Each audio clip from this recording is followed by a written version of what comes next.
Imagina que eres una mujer embarazada en el año 1957. Las náuseas y vómitos consecuencia de la gestación no paran, así que decides ir con tu médico de confianza. Ya estando allí, le cuentas tu situación y él te receta un fármaco llamado talidomida, el cual ciertamente era muy bueno para calmar tus malestares, así que decides confiar y consumirlo. Solo para darte cuenta que, cuando naciera tu bebé, tendría un gran número de malformaciones. Tu pareja y tú están en shock. Se preguntan ¿por qué ha pasado todo esto?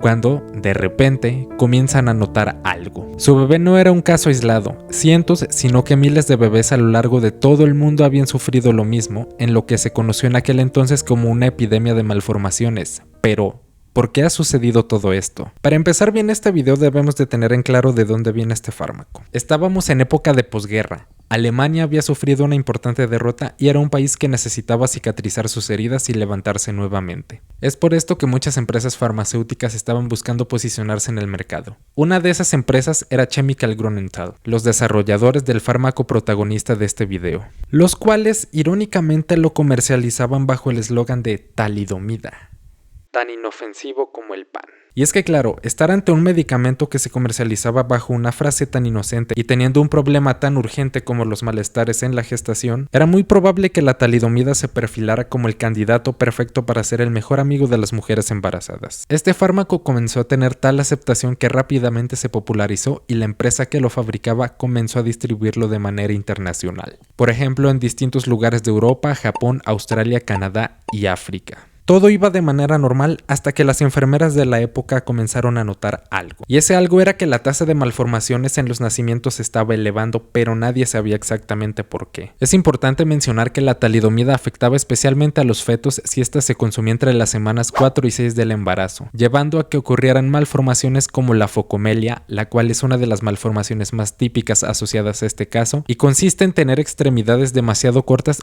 o directamente no tenerlas. También tenemos a la microcefalia, la cual se refiere a un desarrollo anormal en el tamaño de la cabeza, haciendo que ésta sea más pequeña y puedan existir problemas en el desarrollo cerebral. Tenemos a la anacefalia, que básicamente es que los bebés directamente nacen sin algunas partes del cerebro o del cráneo, lo cual implica una alta tasa de mortalidad en estos casos. Y por último tenemos a las malformaciones cardíacas y renales, las cuales afectan al corazón y a los riñones respectivamente. Como se podrán imaginar, el que existiera una epidemia de nacimientos con malformaciones a nivel mundial era algo alarmante, y es aquí, en el año 1961, cuando aparecen nuestros tres héroes. Primero me gustaría que habláramos de las dos personas que, por separado, se dieron cuenta de que existía una correlación entre el uso de talidomida y las malformaciones en el embarazo. Les estoy hablando de Lenz y de William McBride. Lenz era un pediatra alemán que comenzó a notar un patrón peculiar. Todas las madres que asistían a su consultorio y que tenían hijos con malformaciones reportaban haber utilizado la talidomida durante el embarazo. Y fue a partir de ahí que Lenz comenzó a imaginar que quizá podría haber alguna correlación entre el uso de este medicamento y la aparición de malformaciones. McBride, por su parte, era un ginecólogo obstetra australiano que decidió ir un paso más allá. Él también se había dado cuenta de la correlación que existía entre este fármaco y las malformaciones,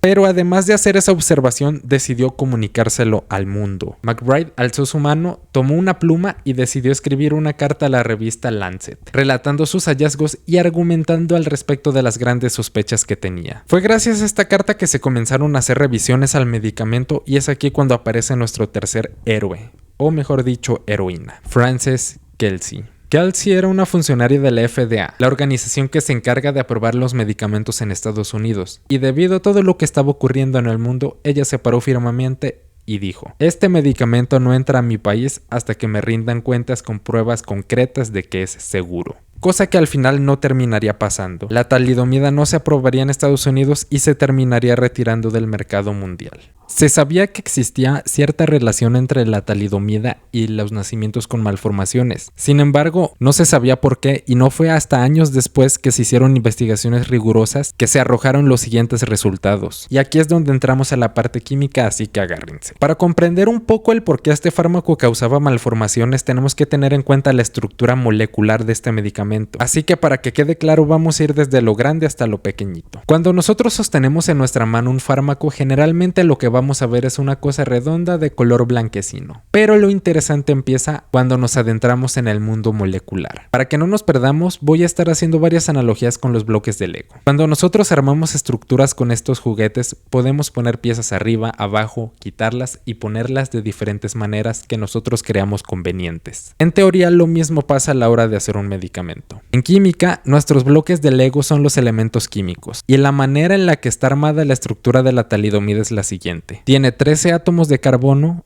2 de nitrógeno y 4 de oxígeno. También tiene átomos de hidrógeno, pero por simplificar las cosas y no saturar la imagen, no los voy a señalar como tal. Bien, ya tenemos un poquito claro de qué piezas está formada nuestra estructura, pero eso no es suficiente todavía. Para poder comprenderla del todo, tenemos que tener en cuenta un detalle: la tridimensionalidad. A diferencia de cómo vemos a las moléculas en muchas imágenes, estas no solo tienen 2 dimensiones, sino 3. Lejos de ser meros dibujos sin fondo, son más parecidos a una estructura tridimensional de Lego que nosotros podemos armar. Pero ahora, ¿cuál es la importancia de todo esto? La importancia de tener en cuenta este detalle radica en que, teniendo en cuenta la tridimensionalidad de las moléculas, aparecen 2 versiones de la talidomida y no solo una. Esto se puso interesante, así que profundicemos. Cuando aplicamos esta tridimensionalidad a los medicamentos, aparecen 2 versiones, la R y la S. En este caso, la versión S tiene esta parte de la estructura hacia el fondo de la imagen, mientras que la R tiene esa misma parte hacia afuera, como si de cierta manera quisiera salir del dibujo. Imagínense como si esa sección estuviera en 3D. Ahora, hablando un poco de la actividad de cada una de las versiones de estas moléculas, la S, en este caso, es la que causaba los efectos teratogénicos, es decir, las malformaciones, mientras que la R es la responsable de quitar las náuseas y el vómito. Lo que sucedía en el caso de la talidomida era que cuando se sintetizaba este medicamento se estaban creando las 2 versiones juntas. Entonces, a la hora de comprimir los polvos y crear una tableta para poder comercializarlo, ambas versiones de la molécula estaban presentes. Lo que por un lado sí hacía que las mujeres embarazadas dejaran de sentir los malestares de la gestación, pero por otro lado también se estaban creando malformaciones. Después de estos hallazgos, la talidomida se retiró del mercado, sin embargo no todo era color de rosas. A pesar de la prohibición de este fármaco a nivel mundial, en España se siguió comercializando y por ende se siguió consumiendo, lo que nos llevó a que surgiera el caso de los llamados hijos de la talidomida, las cuales eran personas que nacieron con estas condiciones y nunca se les indemnizó por lo ocurrido.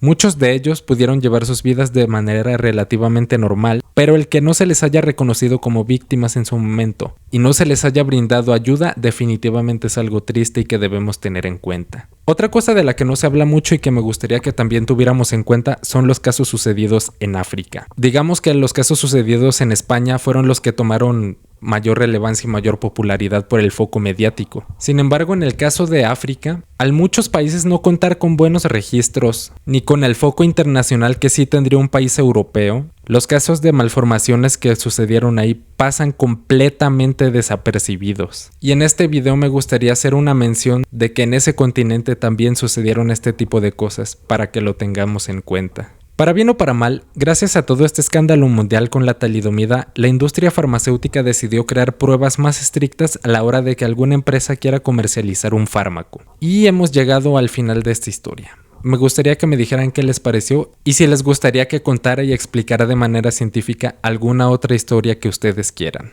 Los estaré leyendo, chicos.